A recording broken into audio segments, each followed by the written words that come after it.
Welcome to the Bhuta Yoga Academy, where we provide teachings based in the traditional sciences of Tantra and Hatha Yoga to support you in your journey of awakening the primordial intelligence within. Let's jump in.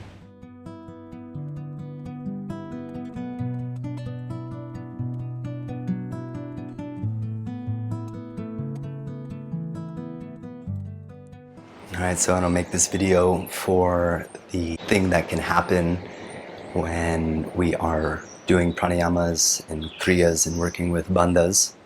This thing, the rush of the inhalation, and specifically the feeling like the inhale is rushed, especially after a kumbhaka.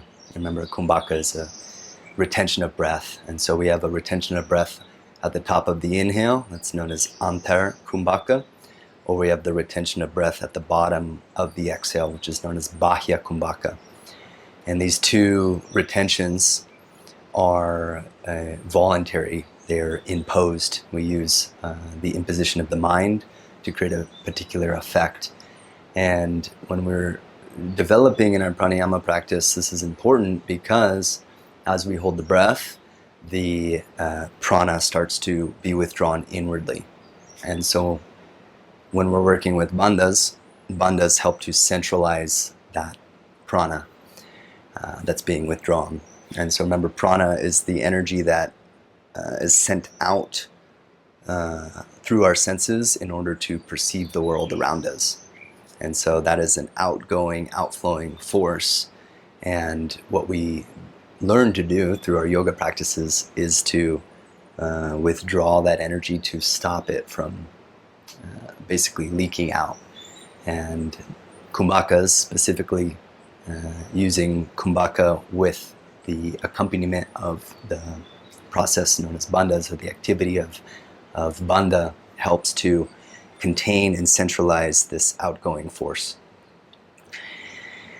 And so this idea of rushing the inhalation, or the inhale being rushed, remember that the inhale in Sanskrit is known as pūraka. And pūraka is inaccurately translated to mean inhalation, when the word pūraka actually translates more accurately to filling, or that which fills, or I like to say pouring. And so when we're inhaling, it's not like I'm taking a breath. I'm not trying to pull the breath in, but I'm allowing the breath to fill me. And it's almost like a pitcher of water filling me from the base all the way up. And I think it's important to kind of contextualize that and remember that because it's going to factor into what we're going to do next.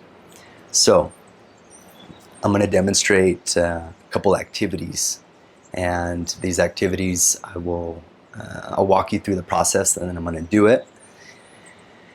And I'll add a little voiceover so that I can explain what's happening. Okay, so the first thing that I'll demonstrate is what not to do in pranayama and kriya practice, and what often happens. Okay, and then the second thing I'll demonstrate is what is more, I guess you could say, optimized for the flow of energy. So what to do, or what to look for, what to strive for. And then I'm going to also kind of give a remedy, a practice at the end of how to kind of course correct and how to understand this. So I'm just going to get into it. And the practice that I'll do is Kapalabhati. I'll do Kapalabhati for 10 breaths. Remember, Kapalabhati is just a sharp, quick exhale through the nose. The inhale is passive. I'm going to follow that with a full exhale, Rechaka, into Bahya Kumbhaka, external breath retention. And as I'm holding my Kumbhaka, I'm going to apply specifically Uddiyana Bandha. And with the application of Uddiyana Bandha, as I pull my stomach in, the pelvic floor will also lift. It accompanies this process. Okay, so that's what I'll be doing. And I'm just going to get into it, and then I'm going to walk you through it. So here's the first thing, what not to do.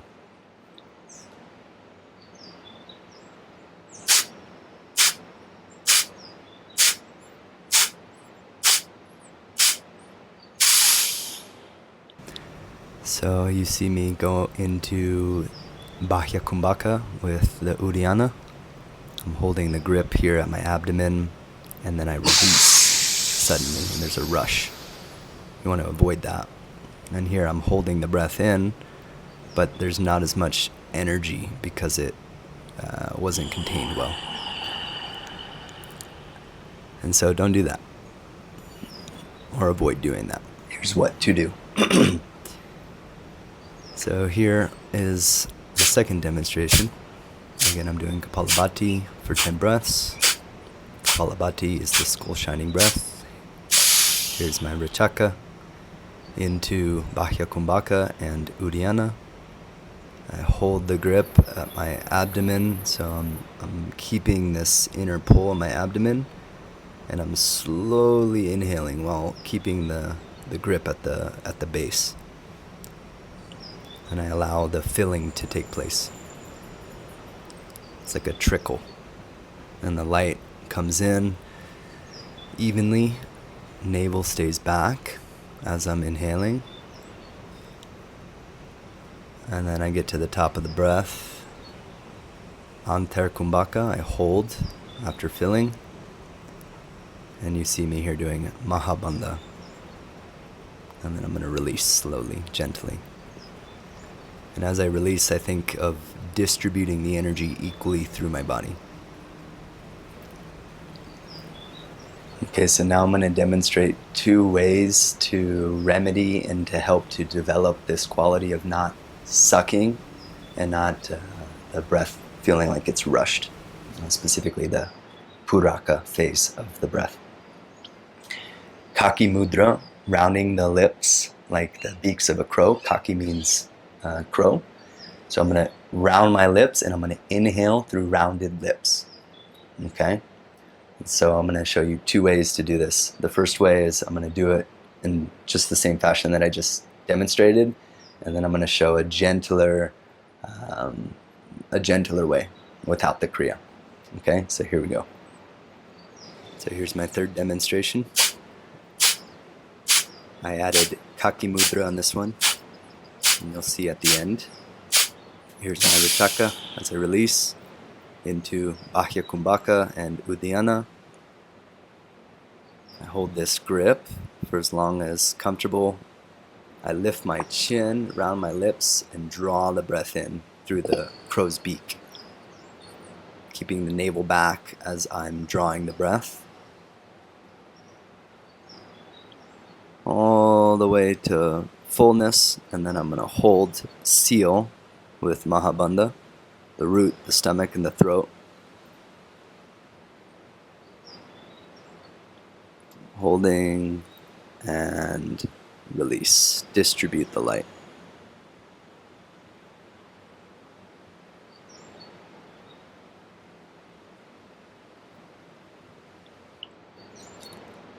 So rounding the lips like a crow's beak, and then drinking the air, like letting it trickle in, and feeling this effect. When I round the lips, this area of the upper lips connects to the large intestine, and so this is a particular meridian point.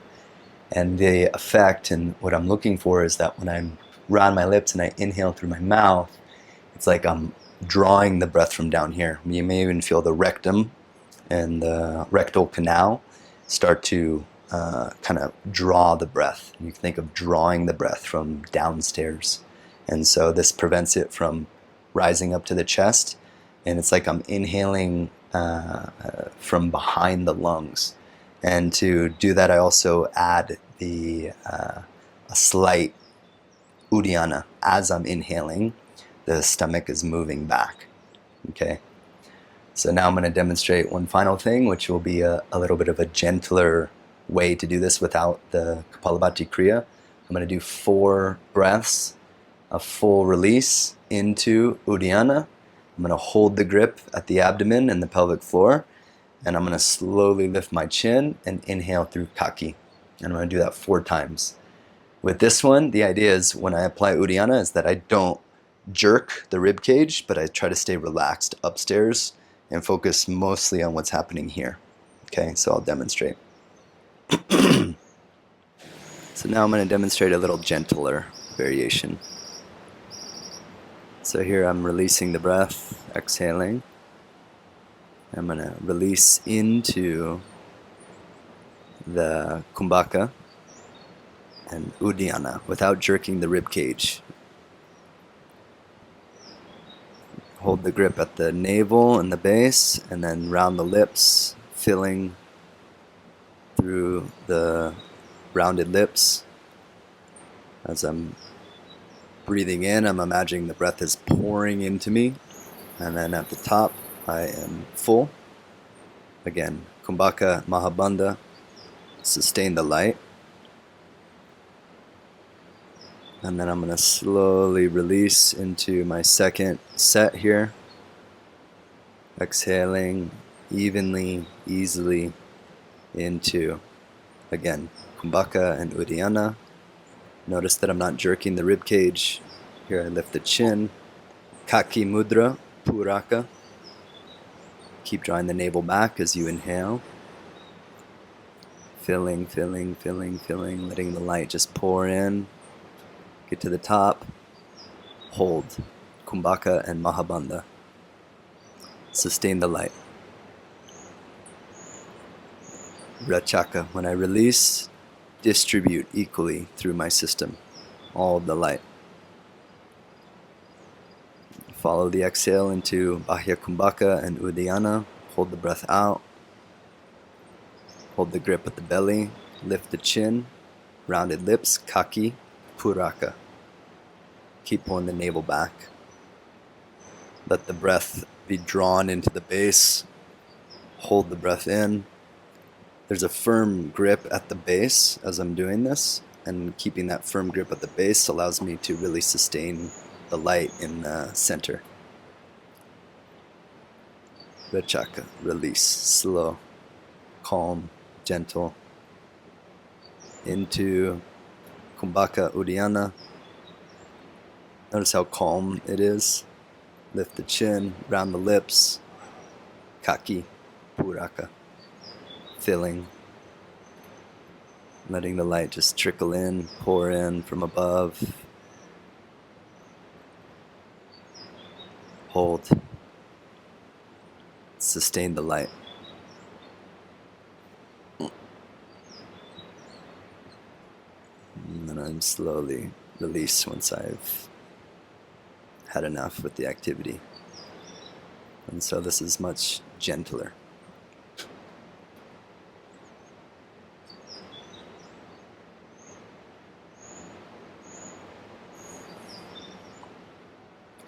And so that is the last demonstration of how to really work with Uddiyana and the bandhas during Kumbhaka, along with the mudras, Kaki Mudra, to enhance our connection to the quality of the breath and the quality of the energy flowing in without creating a rush due to the pressure.